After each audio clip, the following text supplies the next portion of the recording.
बहुत हुआ महिलाओं पर वार, अब की बार मोदी सरकार। दोस्तों, भाजपा की सरकार आ गई है और कहाँ गई ये स्लोगन जब मोदी जी, जब योगी जी और तमाम प्रवक्ता और अमित शाह जैसे लोग ये तमाम नारे दिया करते थे। बहुत महिलाओं पर वार, अब की बार भाजपा सरकार। तो क्या मैं पूछना चाहता हूँ, वो आज महिलाओं पे वार होना खत्म हो गया है। दोस्तों, बीते दिन पहले ही बदायूं के अंदर कुछ उसी तरह की डरावना हरकतें की गई। दर्दनाक एक कहानी, उसी वो घटना को अंजाम दिया गया जो कि कुछ दिन पहले, कुछ महीने पहले हम लोगों ने हाथरस के अंदर देखा हुआ था।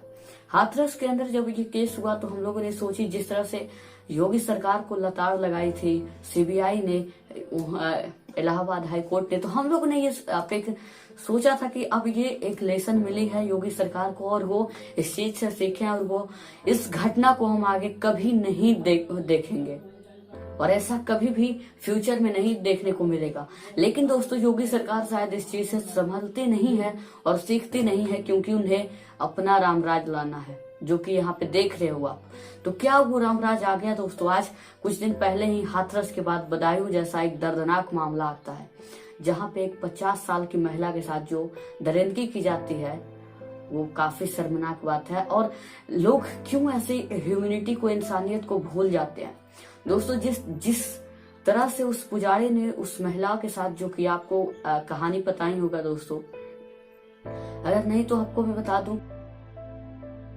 दूं कि एक महिला रहती है जो रोज अपने परिवार की सलामती के लिए मंदिर जाया करती थी। उसके साथ एक दिन दरिंदगी होती है देर शाम, और कौन करते हैं तो मंदिर के पुजारी और उनके 2 और चेले चपाटे मिलकर। ये दरिंदगी दोस्तों, ये ना सिर्फ एक दरिंदगी कहा जा सकता है, बल्कि जो उसके साथ जो उसके अंग के साथ किया गया दोस्तों, वो बहुत ही शर्मनाक। और आई कैन एक्सप्लेन दैट। सो दोस्तों, उसके दरिंदगी करने के बाद उसको मार दिया गया और उसके साथ जो किया गया वो आप लोग सुन चुके होंगे। सो मैं दोबारा इस चीज पे नहीं जाना चाहता हूँ।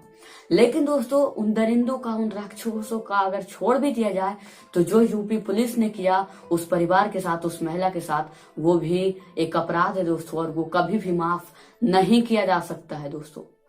उस महिला के साथ जब ये हुआ तब उसके परिवार ने पुलिस को कई बार कॉल करने की कोशिश की, लेकिन उससे कांटेक्ट हो पाया, लेकिन पुलिस वहां पे नहीं आई दोस्तों। देर रात उस महिला के साथ ऐसे हुई। उसके बाद वो जो पुजारी रहते हैं और 3 चेले चपाटे एक स्कॉर्पियो से लेकर उस महिला को उसके घर के सामने उसके शरीर को फेंकवा देते हैं और वो चले जाते हैं। जब उनके बच्चे और उनके जो परिवार वाले हैं वो पुलिस को बुलाते हैं, तब पुलिस वहां नहीं आती है दोस्तों। यहाँ तक नहीं, बल्कि पुलिस 2 दिन तक नहीं आती है और उस लाश की पोस्टमार्टम जो है दोस्तों, डेड बॉडी की, जो उस औरत की पोस्टमार्टम की जानी चाहिए थी, वो भी 48 घंटे की बात की गई दोस्तों। ये हमारी सच्चाई आज पुलिस की यूपी के अंदर दोस्तों। जब कहते हैं ना कि मोदी 56 इंच का सीना है, तो मुझे लगता है वो 2 इंच का सीना भी अगर रखते तो आज इस देश में ऐसी घटनाओं को अंजाम नहीं दिया जाता। किस तरह से दोस्तों, जितनी गुनहगार वो दरिंदे थे, पुजारी था मंदिर का, उसको पुजारी ढोंगी था, उससे बड़ा अगर कोई अपराधी है तो मुझे लगता है वो यूपी पुलिस थी, पुलिस यूपी सरकार थी दोस्तों। बीते दिन आपने हाथरस के अंदर जो केस देखी, उसके बाद आपको लगा होगा कि ये अगले बार से ये देखने को नहीं मिलेगा और ऐसी केसेज यूपी के अंदर तो काफी तरीके से बंद हो जानी चाहिए थी।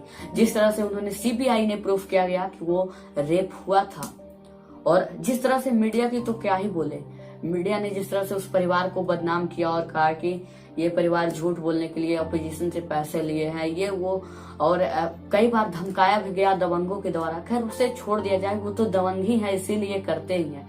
लेकिन जो हमारे मीडिया, जो सरकार दोस्तों, यहाँ पे डीएम हाथरस जो है, वो भी उनको उस परिवार को धमकाते हुए नजर आते। जब परिवार के साथ एक सपोर्ट देना चाहिए था उस डीएम को, उस ऑफिसर्स को, तब वो उस परिवार को डरा रहे थे दोस्तों।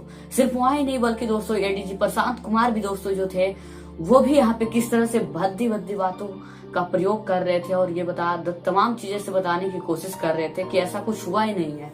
The allegation is wrong. यहाँ पे एक झूठी खबर फैलाई जा रही है, जो कि दोस्तों वहां पे एक बहुत ही गलत था। कुछ पत्रकारों ने यहाँ पे दोस्तों अपनी सच्चाई को लाना शुरुआत भी किया और कुछ पत्रकारों ने एक ऐतिहासिक कदम, एक साहसिक कदम लेकर इस चीज को दिखाया भी, तो वही कुछ ऐसे भी मीडिया के पत्रकार थे जो सिर्फ इसे झूठी और दगाबाजी की एक मिसालें दे रही थी और किस तरह से लोगों को भटकाई, उस परिवार पे लांछन लगाए, उस परिवार को बदनाम किया। वो उस परिवार कि सदस्य उस चीज को महसूस कर पाए होंगे कि एक तो अपने घर का किसी सदस्य को खो दिए जिसके साथ इतनी दरिंदगी हुई, उसके बाद उस परिवार को ऐसे लताड़ लगाना, ये भी एक अपराधी है दोस्तों। और ये एक शर्म की बात है कि हमारे मीडिया ऐसे करे। इन लोगों को नींद कैसे आती है? सवाल यहाँ पे ये है कि जो लोग ऐसे करते हैं उसके 24 घंटे तक दोस्तों इस परिवार की जो औरत के साथ जो हुई थी उसका FIR तक नहीं लिखा गया। और क्या बोला गया दोस्तों, पुलिस लगातार बोलती रही कि कुएं में गिरकर इस महिला की मौत हो गई है और FIR लिखने से मना करती रही। 48 घंटे बाद दोस्तों पोस्टमार्टम किया गया और तब भी ये रामराज की बात होती है। अब आप लोग सोच रहे होंगे ना कि जो वो पुलिस था या तो वो मुस्लिम होगा, नहीं तो यादव वर्ग के लोग होंगे। तो आपको मैं बता दूं साहब, वो एक सिंह से आता है, मतलब एक हिंदू और एक सिंह, समझ सकते हो। वो मुस्लिम में नहीं था और एक हिंदू में हाई कम्युनिटी से जो लोग कह रहे हैं कि यादव होगा, तो मतलब पहले क्या होता था दोस्तों, कोई भी अपराध अगर मतलब कि यूपी में होता था तो बहुत सारे लोग, बुद्धिजीवी लोग ये कह देते थे तुरंत कि ये इस वजह से हुआ क्योंकि थानेदार जो था वो यादव था, क्योंकि वहाँ अखिलेश यादव की सरकार थी तो यादव वहाँ मनमानी करते हैं। लेकिन आपको मैं बता दूं, जिस कम्युनिटी से आदित्यनाथ बिलोंग करते हैं उसी कम्युनिटी का एक इंसान था जो थानेदार FIR नहीं लिखा और पोस्टमार्टम लेट तक करवाया गया। जब दोस्तों गांव वालों की उत्तेजना बढ़ी, वो आक्रोश में आ गए, तब थक हार कर जब उन्हें मीडिया में ये बात जाने लगी, तब पुलिस ने 48 घंटे के बाद पोस्टमार्टम किया दोस्तों। तो क्या यहाँ पे एक रामराज वाली बात आ गई है? योगी जी, मोदी जी, अमित शाह जी जब ये बात कहते हैं कि हम लोग रामराज लाएंगे इस देश के अंदर, यहाँ हिंदू पे कोई आंच नहीं आएगी या किसी भी इंसान पे कोई आंच नहीं आएगी, तो क्या मुझे आप बता दें कि यही रामराज है क्या? जो राम की जन्मभूमि थी, राम की जो शहर थी अयोध्या, क्या वो आप यही है? तो समझ सकते हैं कि किस तरह से भगवान राम को बदनाम करने की तमाम कोशिश यहाँ पे की जा रही है दोस्तों। क्या रामराज ऐसा ही होता है जहाँ एक औरत के साथ इतनी भद्दी तरीके से गलत बातें की जाती है, की दरिंदगी की जाती है, उसके बाद भी उस परिवार के साथ पुलिस जो करती है वो एक शर्मनाक घटना कह सकते हैं आप उसको, लेकिन पुलिस उस पर कोई एक्शन नहीं लेती है।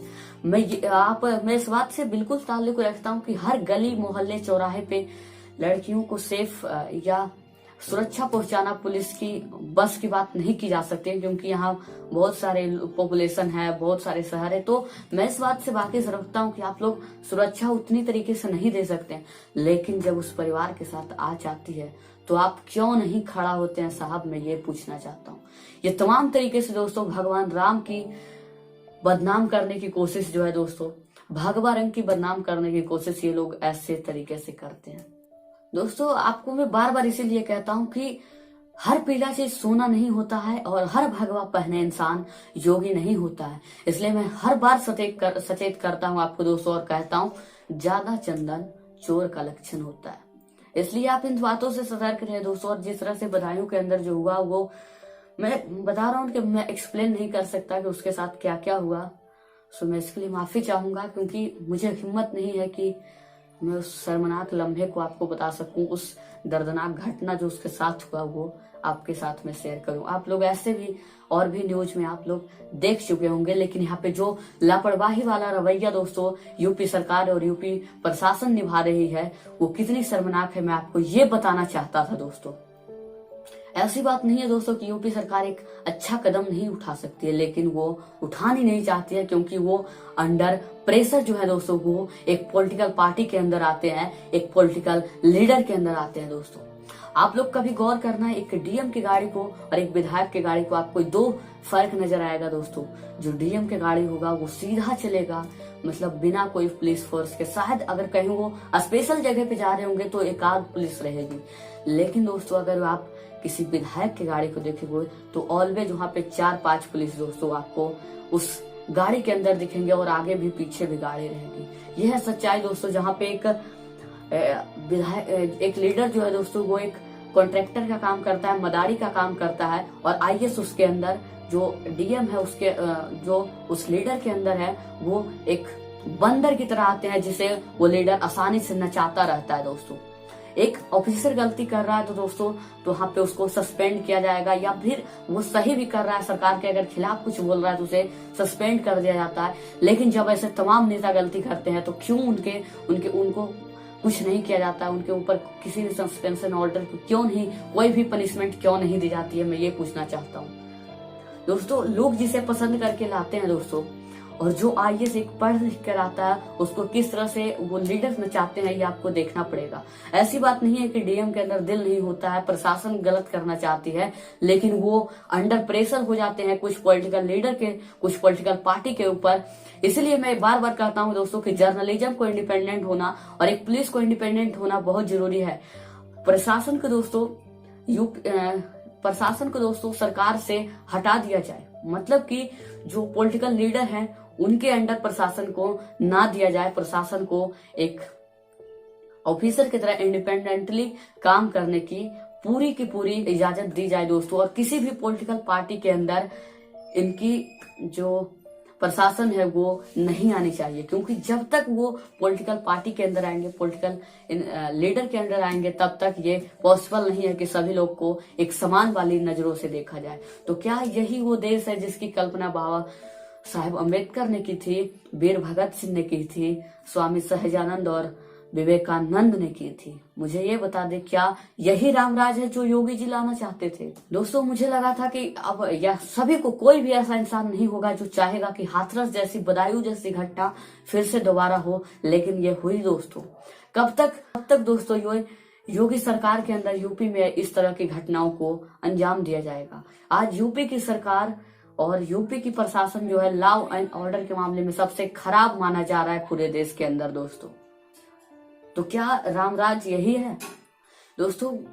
मैं तो कभी कहा, और ये बहुत सारे लोग ये सोचते होंगे कि शायद कि काश वो जो निर्भया वाले मामले थे वो उस समय कांग्रेस के हाल में हुई थी, आज नहीं हुई।